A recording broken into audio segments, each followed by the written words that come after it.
Welcome back to Girl Talk. I am here with Barry Edwards at Island Tire and Automotive Services. We're at the South End location.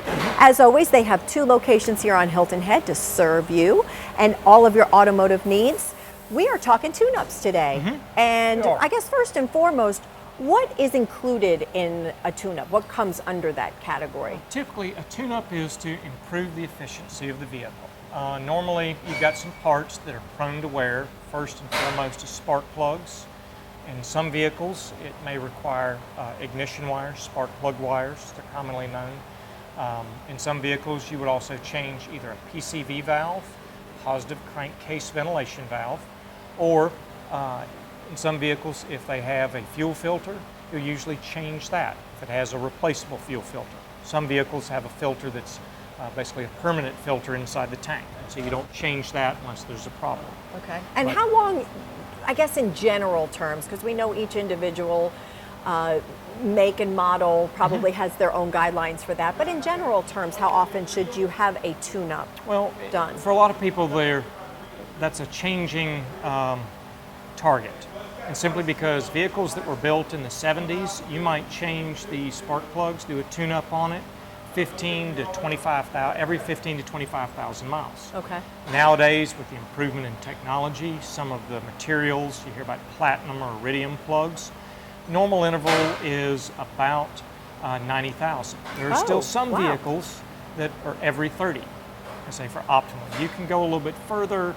Other vehicles you really don't want to go to the full extent. It depends really on the make, the specific engine, and type of plugs they've There's used. so many variables, and I'm guessing that in the manuals it does give some guidelines on when to have the tune-ups done. Exactly. And how often. You know, general maintenance, you know, on your car with the oil changes and stuff, we know that that's safe to say every 3,000 miles. 3 to 5, depending on the fluid. Depending on, That's correct. again, what the vehicle is. But this is an important component to maintaining your vehicle as well. And of course, as always, there's an exception to the rule. So we have to, it always depends on how often a vehicle is driven. So we're standing in front of one of those exceptions. And tell us about this vehicle. Well, this is a 2002. It's a Ford minivan, pretty typical vehicle. What's unusual about this one is that for the mileage, it only has about 48,000 miles. So For a 13-year-old vehicle. and that's not uncommon. There are some of those around, and there's some 2002s out here with 200,000 and 300,000. Right. What's unusual about this one is it was starting to develop a misfire. So the customer who drives it noticed it just didn't feel quite right. Start checking it, didn't really show a hard misfire code, but you could see on the scanner where it's showing an intermittent misfire. Something that you did here as far as a test. And then also when you drive it, you can feel and hear that it's got, it just doesn't feel quite right. And part of that, realize, the electricity is not reaching one of the cylinders the way it should be. So in this case, start looking a little further. This one uses 6 spark plugs and 6 ignition wires. These are the original ones, so these are 13 years old too. Okay. So what happens, just like we've talked about with tires, with belts, these are predominantly rubber. They do have a copper core in there, but what can happen, like right here, Look at that. Okay. electricity is going to try to find the least resistance. It's going to follow the path of least resistance to ground. In this case, this wire over time had gotten probably brittle and chafed a little bit to where the electricity could reach the ground. It wasn't doing it all the time, otherwise it would have registered that hard misfire. So in this case, the solution is to replace the spark plugs and the ignition wires. Yeah, those look a little rough. Yeah, these plugs should be good for 100,000, but again, 13 years, there's going to be metal fatigue, there's going to be corrosion, and all of these have got some of that, so they just don't work as efficiently. The end result is not only is the car not run quite as well, is it doesn't get as good a mileage.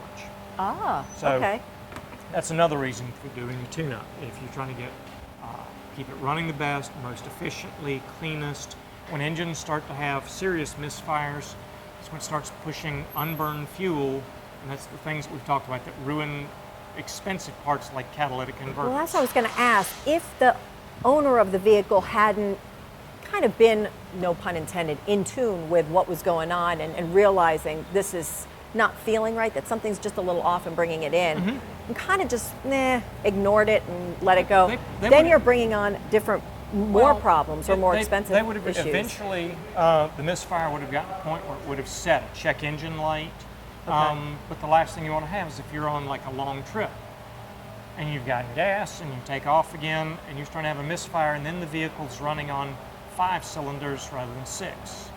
And we were talking earlier about how when a spark plug ignites the fuel, it causes a controlled explosion. And if an engine's turning 3,000 RPMs on an engine like this, that means within a 60-second period, it's had 18,000 controlled explosions. That was kind of mind-boggling to me, to think that much activity going on in 1 minute.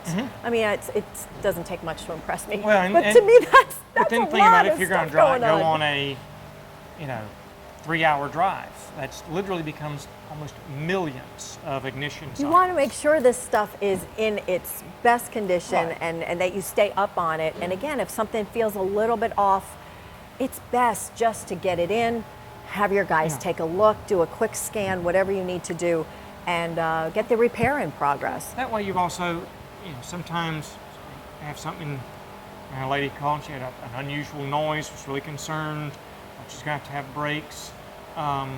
Turns out she had squirrels. But it was a case of where a squirrel had actually gotten in the wheel well, had been chewing on a hickory nut and dropped part of it. So she was driving the car, every now and then would start making this just terrible screeching sound. And it turned out there was a hickory nut jammed between the brake rotor and the backing plate, and it wouldn't always. I said, well, do you have squirrels? She's like, oh, they're all over my yard.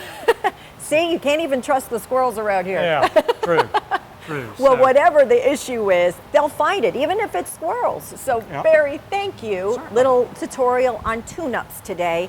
And again, for any of your automotive needs, tire needs, etc., Island Tire and Automotive Services, 2 locations. This is the place to come. These guys are great. Thank you, Barry. Thank you. And thank you all for tuning into this episode of Girl Talk. I'm Debbie Court. We'll see you next time.